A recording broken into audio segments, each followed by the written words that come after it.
میں مبلغ بنوں سنتوں کا، خوب چرچا کروں سنتوں کا، ہو کرم بہر خاک مدینہ۔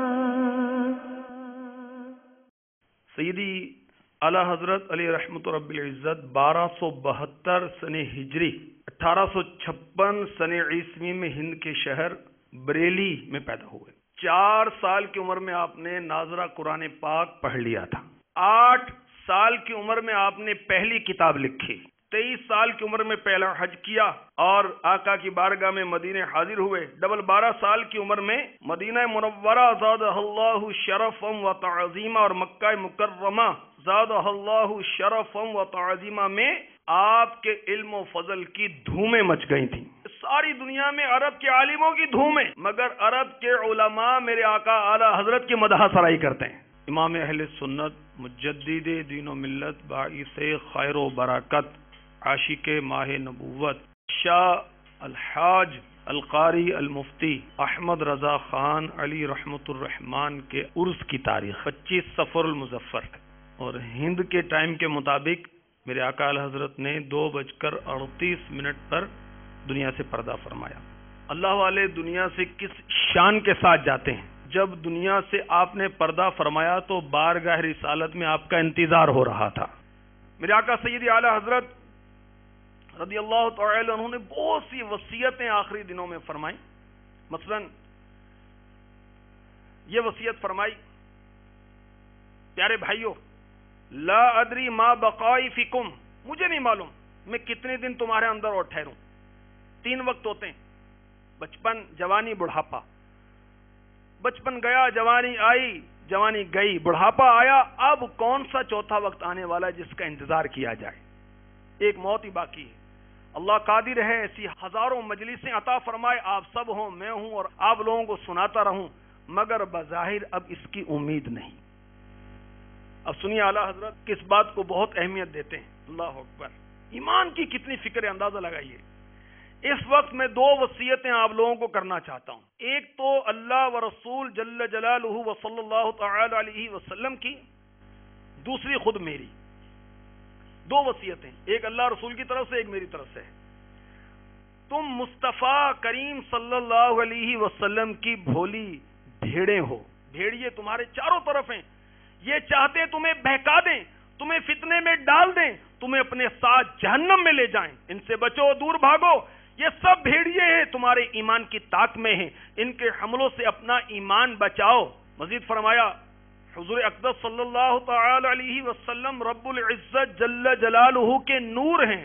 حضور صلی اللہ علیہ وسلم سے صحابہ روشن ہوئے، صحابہ سے تابعین روشن ہوئے، تابعین سے تبع تابعین روشن ہوئے، ان سے ائمہ مجتہدین روشن ہوئے، ان سے ہم روشن ہوئے۔ اب ہم تم سے کہتے ہیں یہ نور ہم سے لو، تمہیں اس کی ضرورت ہے، تم ہم سے روشن ہو۔ وہ نور یہ ہے کہ اللہ و رسول کی سچی محبت، اللہ رسول کی تعظیم، ان کے دوستوں کی تعظیم، ان کی تکریم، ان کے دشمنوں سے سچی عداوت، جس سے اللہ و رسول عز و جل و صلی اللہ تعالی علیہ وسلم کی شان میں ادنا توہین پاؤ، پھر وہ تمہارا کیسا ہی پیارا کیوں نہ ہو، فوراً جدا ہو جاؤ۔ جس کو بارگاہ رسالت میں ذرا بھی گستاخ دیکھو، پھر وہ تمہارا کیسا ہی بزرگ معظم کیوں نہ ہو، اپنے اندر سے اسے دودھ سے مکھی کی طرح نکال کر پھینک دو۔ میں ہمیشہ تمہیں یہی بتاتا رہا، اس وقت بھی یہی عرض کرتا ہوں، اللہ تعالیٰ ضرور اپنے دین کی حمایت کے لیے کسی بندے کو کھڑا کر دے گا، مگر نہیں معلوم میرے بعد جو آئے وہ تمہیں کیا بتائے اور تم کیا سمجھ لو۔ اس لیے ان باتوں کو خوب سن لو، اب میں قبر سے اٹھ کر تمہارے پاس بتانے کے لیے نہیں آؤں گا۔ جس نے اسے سنا اور مانا، قیامت کے دن اس کے لیے نور و نجات ہے، جس نے نہ مانا اس کے لیے ظلمت و ہلاک۔ یہ تو خدا و رسول جل جلالہ و صلی اللہ علیہ وسلم کی وصیت ہے۔ جو یہاں موجود ہیں سنیں اور مانیں، اور جو یہاں موجود نہیں ہیں تو حاضرین پر فرض ہے کہ غائبین کو اس سے آگاہ کر دیں۔ انہیں جانا، انہیں مانا، نہ رکھا غیر سے کام، للہ الحمد میں دنیا سے مسلمان گیا۔ مزید فرمایا، میری دوسری وصیت یہ ہے کہ آپ حضرات نے کبھی مجھے کسی قسم کی تکلیف نہیں پہنچنے دی. میرے کام آپ لوگوں نے خود کیے، مجھے نہ کرنے دیے. اللہ تعالی آپ سب کو جزائے خیر دے. مجھے آپ سے امید ہے کہ قبر میں بھی اپنی جانب سے کسی قسم کی تکلیف کے باعث نہ ہوں گے. میں نے تمام اہل سنت کو اپنے حقوق لوجہ اللہ معاف کر دیے ہیں. آپ لوگوں سے دست بستہ عرض ہے، مجھ سے جو کچھ آپ کے حقوق میں فروگزاشت ہوئی، کوتاہی کمی ہوئی، وہ سب معاف کر دیں. اور حاضرین پر فرض ہے جو حضرات یہاں موجود نہیں ان سے میری طرف سے معاف کرا لیں. حقوق العباد کی کتنی اہمیت ہے دیکھیے. اعلیٰ حضرت وہ کیا وصیت فرما رہے ہیں. تو زندگی کا کوئی پتہ نہیں، نہ آپ کا نہ میرا، کسی کا پتہ نہیں ہے. تو ہمیں چاہیے کہ ہر وقت اپنے بچوں سے بھی، گھر والوں سے بھی، دوستوں سے، ماتحتوں سے معافیاں مانگتے رہیں کہ بغیر معاف کیے چلے گئے تو کیا بنے گا ہمارا. آخرت میں کوئی درم و دینار تھوڑی ہوگا، نیکیاں دے کر راضی کرنا پڑے گا یا کسی کے گناہ سر لینے پڑیں گے. اللہ کی پناہ. اعلیٰ حضرت نے مزید فرمایا اس گھر سے فتوے نکلتے ہوئے 90 سال سے زیادہ ہو گئے. میرے دادا نے ایک طویل مدت تک یہ کام کیا، یعنی فتاوی جاری کی. جب وہ دنیا سے تشریف لے گئے تو میرے والد ماجد نے یہ کام سنبھالا اور میں نے 14 سال کی عمر سے یہ کام لیا. اور پھر مزید کچھ فرمایا اور پھر دعائیں فرمائیں اور پھر دعا کی، یا اللہ تو ان ناتواں ہاتھوں کی لاج رکھ لے جو ہمیشہ تیرے ہی آگے پھیلے ہیں. اعلیٰ حضرت کی وصیتوں کا لوگوں پر ایسا اثر ہوا کہ لوگ دھاڑے مار مار کر رونے لگے. اعلیٰ حضرت نے اس دن ہی نہیں، اس سے پہلے ہی سے اپنے وصال کی لگاتار خبریں دیں اور ایسے وثوق و اعتماد کے ساتھ کہ گویا ایک ایک منٹ کی خبر ہے. اعلیٰ حضرت مطلب وہ بہت بڑے اعلیٰ مقام پر فائز تھے. ہمارے آقا اعلیٰ حضرت علی رحمت رب العزت رمضان مبارک آخری ایام میں یہ بھوالی میں گزارتے تھے. اس کی وجہ کیا تھی کہ اللہ والوں کو فرائض کی پابندی کا بڑا ذہن ہوتا ہے، شوق ہوتا ہے، اس کا احساس ہوتا ہے. تو اعلیٰ حضرت نے چونکہ آپ آخری عمر میں بہت سے امراض تھے، ضعف بہت سا ہو گیا تھا، گرمی میں روزے نہیں رکھ سکتے تھے کہ آپ نے 65-68 سال کی عمر پائی عیسوی اور ہجری سن کے مطابق. تو آپ نے اپنے حق میں خود یہ فتویٰ دیا تھا کہ پہاڑ پر سردی ہوتی ہے، وہاں روزہ رکھنا ممکن ہے اور میرے لیے استطاعت ہے، وہاں میں جا سکتا ہوں، تو وہاں جا کر روزہ رکھنا مجھ پر فرض ہے. تو آپ وہاں جا کر رمضان کے روزے رکھا کرتے تھے. اب وہ اسلامی بھائی جو ہٹے کٹے ہونے کے باوجود، صحت مند ہونے کے باوجود روزہ رکھتے، ان پر حیرت ہے کہ میرے آقا اعلیٰ حضرت وہ 60 سال کی عمر سے اوپر تو بڑھاپا ہی ہے نا بھائی. بڑھاپے کی عمر میں ضعف کے عالم میں بھی روزہ ترک نہیں فرماتے تھے. ہاں، آپ نے ترکیب بنائی کہ قریبی سرد علاقے میں چلے جاتے، روزے مکمل کرتے اور پھر رمضان مکمل ہونے کے بعد عید کا چاند دیکھتے بریلی شریف آپ تشریف لے آتے. آپ کی منجلی شہزادی وہ بیمار تھی، 3 سال سے بیمار تھیں اور کئی بار بڑی مایوسی ہوئی کہ اب یہ بچیں گی نہیں. تو جب صاحبزادی صاحبہ کی بیماریاں اور پریشانیاں عرض کی گئیں تو فرمایا انشاءاللہ میں تمہارا داغ نہ دیکھوں گا. یعنی اشارہ کیا کہ تمہارا انتقال پہلے نہیں ہوگا بلکہ میرا انتقال پہلے ہوگا. اور اعلیٰ حضرت نے جب پردہ فرمایا تو 27 دن کے بعد ان کی شہزادی نے دنیا سے پردہ فرمایا. میرے آقا اعلیٰ حضرت کی فرائض کی پابندی کا ذوق ملاحظہ فرمائیے میٹھے میٹھے اسلام بھائیوں، کہ اس حالت میں کہ شدید نقاہت تھی، میرے آقا اعلیٰ حضرت کو خدام کرسی پر بٹھا کر مسجد میں لے کر جایا کرتے تھے اور میرے آقا اعلیٰ حضرت 5 وقتہ نماز اس حالت میں بھی مسجد میں ادا کیا کرتے تھے. اب وہ نادان اسلامی بھائی جو کسی شرعی عذر کے بغیر ہی جماعت ترک کر دیتے ہیں، ان پر حیرت ہے۔ اعلی حضرت کرسی پر پنجگانہ نماز کے لیے تشریف لاتے، تمام فرائض با جماعت ادا فرماتے، جماعت نہیں ترک کرتے تھے، حتیٰ کہ اعلی حضرت کا وصال جمعۃ المبارک کے دن ہوا، اور جمعے کے روز وصال کی بھی بہار ہے، فضیلت ہے کہ جو افراد، جو مسلمان عذاب قبر سے محفوظ کیے جائیں گے، ان میں وہ بھی ہے کہ جس کا جمعہ کے روز انتقال ہوگا۔ اعلی حضرت کو ایک فضیلت یہ بھی حاصل ہوئی نا۔ بہرحال جس جمعہ کو آپ کا انتقال ہوا، اپنے دنیا سے پردہ فرمایا، وہ جمعہ بھی با جماعت مسجد میں ادا کرنے کے لیے آپ کو کرسی پر بیٹھ کر مسجد میں حاضر ہوئے تھے۔ اعلی حضرت کا ذوق دیکھیے، اللہ اکبر۔ تو وہ نادان اسلامی بھائی جو جماعت میں غفلت و سستی کرتے ہیں، وہ سنیں اور عبرت حاصل کریں۔ صحیح مسلم شریف حدیث نمبر 654، فقیہ امت حضرت سیدنا عبداللہ ابن مسعود رضی اللہ تعالی عنہ فرماتے ہیں، جسے پسند ہو قیامت کے دن اللہ تعالی سے مسلمان ہو کر ملے، اسے چاہیے کہ جب آذان ہو تو ان نمازوں کو پابندی سے ادا کر لیا کرے، کیونکہ اللہ تعالی نے تمہارے نبی صلی اللہ تعالی علیہ وسلم کو ہدایت والے طریقے عطا فرمائے ہیں، بے شک یہ نمازیں انہی میں سے ہیں۔ اگر تم اپنے گھر میں نماز پڑھو گے جیسے اس نماز سے پیچھے رہنے والے شخص نے اپنے گھر میں نماز ادا کی، تو بے شک تم نے اپنے نبی کی سنت کو چھوڑ دیا۔ اگر تم اپنے نبی کی سنت کو چھوڑ دو گے تو گمراہ ہو جاؤ گے۔ جو شخص اچھے طریقے سے وضو کرے، پھر ان مسجدوں میں سے کسی مسجد کی طرف آئے، تو اللہ عز و جل اس کے لیے ہر قدم کے بدلے ایک نیکی لکھے گا، اس کا ایک درجہ بلند فرمائے گا، اس کا ایک گناہ معاف فرما دے گا۔ ہم جانتے ہیں کہ کھلا منافق ہی جماعت سے پیچھے رہتا ہے، اور ہدایت یافتہ شخص کسی دوسرے شخص کو ہاتھ سے پکڑ کر مسجد میں لاتا اور صف میں موجود ہوتا ہے۔ ایک روایت میں ہے کہ رسول اللہ صلی اللہ تعالی علیہ وآلہ وسلم نے ہمیں جو ہدایت والے طریقے سکھائے، ان میں سے ایک یہ بھی ہے، جس مسجد میں اذان ہوتی ہے نماز وہیں ادا کی جائے۔ آئیے دعا کرتے ہیں اللہ کی بارگاہ میں، میں پانچوں نمازیں پڑھوں با جماعت،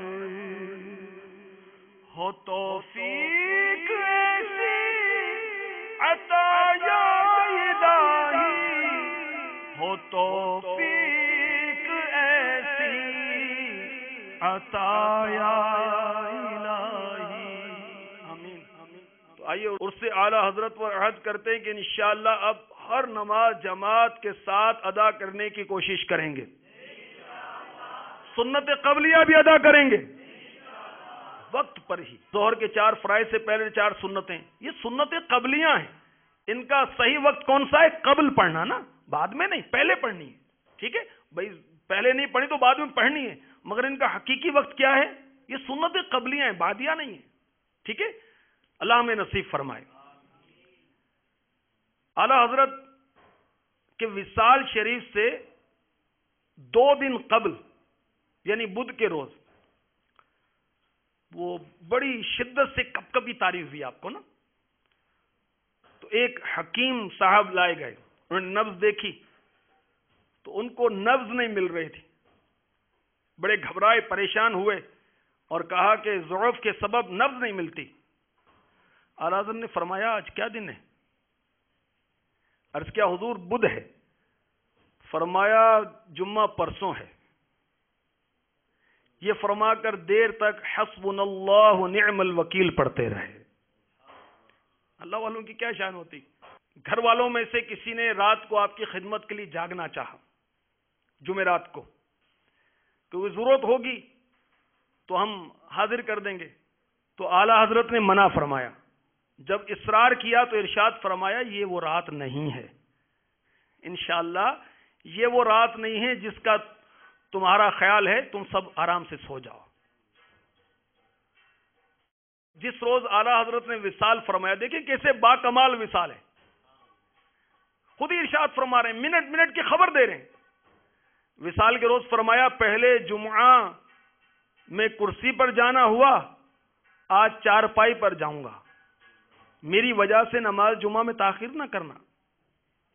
ایک پرانے طبیب کو لایا گیا، بہت اچھی حکیم کو، آج کل جیسے ہم اس کو کہیں اسپیشلسٹ کو، اس نے حاضری دی تو اعلی حضرت نے ارشاد فرمایا انسان آخری وقت تک تدبیر نہیں چھوڑتا، یہ نہیں سمجھتا کہ اب تدبیر کا وقت نہیں رہا۔ بروز جمعہ اعلی حضرت سفر آخرت کی تیاری کر رہے ہیں، کس شان کے ساتھ؟ اللہ اکبر۔ جائیداد کے متعلق وقف نامہ تکمیل فرمایا، جائیداد کی 1/4 آمدنی مصرف خیر میں باقی رکھی، نیکی کے کاموں میں۔ اپنے ورثے پر وہ جو شرعی معاملہ تھا وہ وقف علی الاولاد فرمائی، پھر وصیت نامہ مرتب فرمایا۔ میٹھے میٹھے اسلامی بھائیوں، وصیت نامہ مرتب کرنے کی فضیلت میں آپ کو پیش کروں، جسے میرے شیخ طریقت نے مدنی وصیت نامہ میں درج کی، چنانچہ مشکات صفحہ 266، سرکار مدینہ قرار قلب و سینہ فیض گنجینہ باعث نزول سکینہ صاحب معطر پسینہ صلی اللہ تعالی علیہ وسلم کا فرمان باقرینہ، جس کی موت وصیت پر ہوئی، یعنی جو وصیت کرنے کے بعد فوت ہوا وہ عظیم سنت پر مرا، اور اس کی موت تقوی اور شہادت پر ہوئی، اور اس حالت میں مرا کہ اس کی مغفرت ہو گئی۔ تو جلدی جلدی وصیت نامہ اپنا تیار کروا لیں، زندگی کا کوئی بھروسہ نہیں۔ امیر علیہ سنت نے تو 40 وصیتیں تیار کر کے چھاپ کر دے دی۔ اعلی حضرت رضی اللہ تعالی عنہ نے وصال مبارک سے 2 گھنٹے 15 منٹ نہیں 2.25 گھنٹے پہلے جو وصیتیں لکھوائیں وہ سنیے، اور اس میں بہت سارے سیکھنے کے مدنی پھول بھی ہیں اور اللہ والوں کی شان بھی نظر آتی ہے۔ آخر میں اعلی حضرت نے پہلے یہ لکھوائیں اور پھر درود شریف اور دستخط خود اپنے مبارک ہاتھوں سے کیے۔ حسبنا اللہ ونعم الوکیل، بسم اللہ الرحمن الرحیم، نحمد ونصلی علی رسولہ الکریم۔ سنی اعلی حضرت کی وصیتیں۔ شروع نزعہ کے وقت کارڈ، لفافے، روپے، پیسے، کوئی تصویر اس دالان میں نہ رہے، جنوب یا حائز نہ آنے پائے، کتا مکان میں نہ آئے، سورہ یاسین اور سورہ رعد با آواز بلند پڑھی جائیں، کلمہ طیبہ سینے پر دم آنے تک متواتر با آواز بلند پڑھا جائے، کوئی چلا کر بات نہ کرے، کوئی رونے والا بچہ مکان میں نہ آئے، بعد قبض روح فوراً نرم ہاتھوں سے آنکھیں بند کر دی جائیں، بسم اللہ وعلی ملت رسول اللہ کہہ کر نزعہ میں نہایت سرد پانی، ممکن ہو تو برف کا پلایا جائے، ہاتھ پاؤں سیدھے کر دیے جائیں، کوئی اصلاً یعنی بالکل نہ روئے، وقت نزعہ میرے اور اپنے لیے دعائے خیر مانگتے رہو، کوئی کلمہ برا زبان سے نہ نکلے کہ فرشتے آمین کہتے ہیں، جنازہ اٹھتے وقت خبردار کوئی آواز نہ نکلے، یا تو گھر میں ایسا کوئی عالم ہو تو شاید پورے محلے کو پتہ چل جاتا ہے کہ گھر کے اندر کسی کی طبیعت خراب ہے، بیماری میں ہو جاتا ہے، نزا کے عالم میں تو جو رونا دھونا مچتا ہے اور عجیب و غریب معاملات ہوتے ہیں۔ اللہ توفیق ہدایت نصیب فرمائے۔ مزید اپنی وصیت اعلیٰ حضرت نے لکھوائی، غسل وغیرہ سب مطابق سنت ہو، حامد رضا خان اعلیٰ حضرت کے بڑے شہزادے، وہ دعائیں کہ فتاوی میں لکھی ہیں خوب ازبر کر لیں تو وہ نماز پڑھائیں، ورنہ امجد علی اعظمی یعنی جو بہاری شریعت کے مصنف ہے وہ میرے جنازہ پڑھائیں۔ جنازے میں بلا وجہ شرعی تاخیر نہ ہو، جنازے کے آگے آگے پڑھیں تو تم پر کروڑوں درود اور ذریعہ قادریہ۔ اعلیٰ حضرت نے وصیت کی تھی کہ کعبے کے بدر الدجا یہ میرے جنازے کے ساتھ پڑھے جائیں۔ کعبے کے بدر الدجا تم پہ کروڑوں درود، طیبہ کے شمس الضحیٰ تم پہ کروڑوں درود، کام وہ لے لیجئے تم کو جو راضی کرے، کام وہ لے لیجئے تم کو جو راضی کرے، کام وہ لے لیجئے تم کو جو راضی کرے، تم کو جو راضی کرے، تم کو جو راضی کرے، ٹھیک ہونا میرا رضا تم پہ کروڑوں درود، کے بدروں دجا تم پہ کروڑوں درود. اور دوسرا کلام اعلیٰ حضرت نے جو فرمایا تھا میرے جنازے کے ساتھ پڑھیں وہ یہ تھا: واہ کیا جود و کرم ہے شہ بطحا تیرا، نہیں سنتا ہی نہیں مانگنے والا تیرا.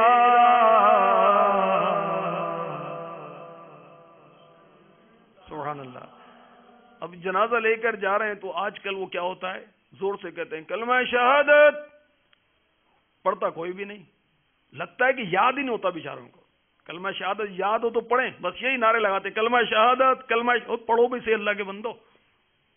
اور بعض تو بیچارے وہ مرنے والوں کے جائیداد کی باتیں کر رہے ہوتے ہیں، بال بچوں کی باتیں کر رہے ہوتے ہیں. اللہ کے بندوں کو کلمہ شریف پڑھو، نعت شریف پڑھو. تو چلتے ہوئے باتوں کے بجائے کلمہ شریف کا ورد کرنا چاہیے، درود شریف پڑھنا چاہیے، کوئی نعتیہ کلام پڑھتے رہنا چاہیے. اعلیٰ حضرت نے مزید لکھا: خبردار کوئی شعر میری مدحہ کا نہ پڑھا جائے یوں ہی قبر پر، میری منقبت نہ پڑھنا.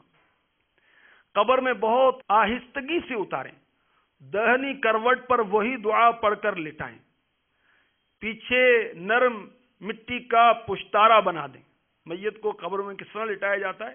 سیدھا لٹا کر قبلے کی طرف اس کا چہرہ کیا جاتا ہے اور اس کی کروٹ بھی قبلے کی طرف کی جاتی ہے. جن کو پتا ہوگا وہ کرتے ہوں گے، ورنہ بیچارے کب اتار کر مٹی ڈال کے آ جاتے ہیں.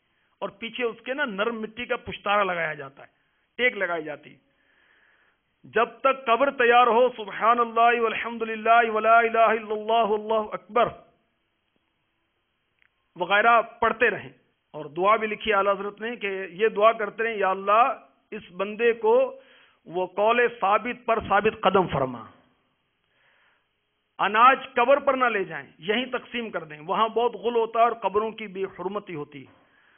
بات تیاری قبر سرہانے الف لام میم تا مفلحون اور پائنتی یعنی پیروں کی طرف آمن الرسول تا آخر سورہ پڑھیں. 7 بار با آواز بلند حامد رضا خان اذان کہیں، پھر سب واپس آ جائیں. اور تلقین کرنے والے میرے چہرے کی طرف کھڑے ہو کر 3 بار تلقین کریں، پیچھے ہٹ کر پھر اعزاء احبہ چلے جائیں. 1.5 گھنٹہ میرے مواجہ ارحم الراحمین کے سپرد کر کے چلے آئیں. اگر تکلیف گوارا نہ ہو تو 3 شبانہ روز کامل پہرے کے ساتھ 2 عزیز یا دوست مواجہ میں یعنی چہرے کی طرف آ کر قرآن پاک پڑھیں. درود شریف ایسی آواز سے بلا وقفہ پڑھتے رہیں کہ اللہ چاہے تو اس نئے مکان میں دل لگ جائے. تلقین کی جاتی ہے جب میت کو قبر میں رکھا جاتا ہے. تو مدنی وصیت نامے میں تلقین کا طریقہ لکھا ہوا ہے، اس میں آپ اس کو دیکھ لیجئے.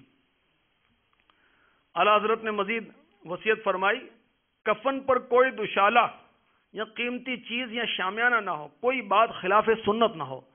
فاتحہ کے کھانے سے اغنیاء کو کچھ نہ دیا جائے، صرف فقراء کو دیں، وہ بھی اعزاز و خاطرداری کے ساتھ، نہ کہ جھڑک کر. غرض کوئی بات خلاف سنت نہ ہو. محمد ظفر الدین بہاری رحمۃ اللہ تعالی علیہ لکھتے ہیں: اعلیٰ حضرت ان نیک ہستیوں میں سے تھے کہ جن کے بارے میں قرآن یہ کہتا ہے. کیا کہتا ہے سنیے، پارہ 26 سورہ ذاریات آیت 19: وَفِي أَمْوَالِهِمْ حَقٌّ لِلسَّائِلِ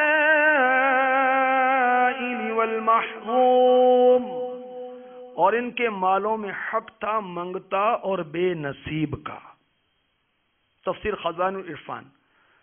منگتا منگتے وہ جو حاجت کے لوگوں سے سوال کرے، اور محروم وہ جو حاجت مند ہو حیاءً سوال بھی نہ کرے. تو اعلیٰ حضرت کا مال مانگنے والوں کے لیے وقف تھا. اعلیٰ حضرت اپنے مال کے ذریعے مانگنے والوں کی بھی خدمت کرتے تھے اور ان کی بھی خدمت کرتے تھے جو حیا سے ہاتھ نہیں پھیلاتے تھے. اعلیٰ حضرت اپنی زندگی میں دینی طلباء کو باقاعدہ وظائف دیتے تھے، اور دور جو جامعات اہل سنت کے تھے ان میں بذریعہ ڈاک آپ ان کو وہ وظیفہ بھیجا کرتے تھے. اعلیٰ حضرت اتنی غریبوں کی خیر خواہی کرتے تھے، اللہ ہمیں بھی نصیب فرمائے۔ تو ساری زندگی آپ غریبوں کی مدد کرتے رہے، وقت وصال بھی غریبوں کا خیال آیا اور ان کو کھلانے پلانے کے لیے کیا آپ نے فرمایا؟ وہ مرغن کھانے کھلانے کا کہا۔ ہمارے ہاں تو عام طور پر وہ شادیوں کے موقع پر کیسا کھانا پکتا ہے، اور غوث پاک کی 11ویں میں تو کیسا پکتا ہے، اور عزیزوں کا چہلم اور وہ کرتے ہیں تو کیسا پکتا ہے۔ بھئی غریبوں کو کھلانا ہے تو اچھا کھلاؤ نا یار۔ فرمایا کہ اعزا سے اگر بطیب خاطر ممکن ہو، فاتحہ ہفتے میں 2-3 بار ان اشیاء سے کچھ بھیج دیا کریں۔ اب کون سی اشیاء غریبوں کو کھلانی ہے سنیے۔ دودھ کا برف خانہ ساز، اگرچہ بھینس کے دودھ کا ہو، جس کو ہم آج کل کہتے ہیں آئس کریم، مرغ بریانی، مرغ پلاؤ، خواہ بکری کا، شامی کباب، پراٹھے، بالائی، فیرنی، ارد کی پھریری، دال، ماں، ادرک و لوازم، گوشت بھری کچوریاں، سیب کا پانی جس کو ہم جوس کہتے ہیں نا، انار کا پانی، سوڈے کی بوتل، دودھ کا برف۔ اگر روزانہ ایک چیز ہو تو یوں کرو یا جیسے مناسب جانو، مگر بطیب خاطر، خوش دلی کے ساتھ، میرے لکھنے پر مجبور نہ ہو۔ اعلیٰ حضرت غریبوں کو کیسے اعلیٰ کھانا کھلاتے ہیں، اور خود کیا کھاتے تھے؟ اعلیٰ حضرت کی غذا جو لکھی ہے حیات اعلیٰ حضرت میں، اس کا مجھے جو یاد پڑ رہا ہے وہ یہ تھی کہ 2-2.5 بسکٹ جو ہے نا وہ سوجی کے، اور ایک وہ گوشت کا شوربہ 1 پیالی، یہ اعلیٰ حضرت کی غذا تھی ڈیلی کی۔ اور غریبوں کو کیسے کھانے کھلانے کا کہہ رہے ہیں، اللہ اکبر۔ تو اعلیٰ حضرت نے یہ وصیتیں فرمائیں۔ اور میٹھے میٹھے اسلام بھائیوں، سیدی اعلیٰ حضرت علی رحمت رب العزت نے اس شان کے ساتھ دنیا سے پردہ فرمایا کہ جب آپ کا انتقال ہوا اس وقت آپ کی زبان پر ذکر اللہ جاری تھا۔ اعلیٰ حضرت کی زبان سے کیا ادا ہو رہا تھا، کیا آواز آ رہی تھی؟ اللہ اللہ اللہ اللہ اللہ اللہ اللہ اللہ اللہ اللہ اللہ اللہ۔ جب اعلیٰ حضرت کا سانس مبارک سینے پر آئی تو آپ نے کلمہ طیبہ پڑھا، اور جب بولنے کی طاقت نہ رہی تو اس وقت آپ کے لبوہائے مبارک ہل رہے تھے۔ جب کان قریب کر کے سنا تو ہر سانس کے ساتھ آواز آ رہی تھی، اللہ اللہ اللہ اللہ اللہ اللہ جل جلالہ۔ مجھے غوث پاک یاد آ گئے کہ جب میرے آقا غوث پاک رضی اللہ تعالی عنہ نے دنیا سے پردہ فرمایا تو آپ بھی ذکر اللہ کرتے ہوئے دنیا سے تشریف لے گئے تھے۔ میٹھے میٹھے اسلام بھائیو، اعلیٰ حضرت اس شان کے ساتھ دنیا سے گئے، اور جانے کے بعد دیکھیں آپ کو کیا اعزاز ملا۔ اللہ اکبر۔ میرے مرشد نے تذکرہ امام احمد رضا میں لکھا کہ 25 صفر المظفر کو بیت المقدس میں ایک شامی بزرگ نے خواب میں اپنے آپ کو بارگاہ رسالت میں پایا۔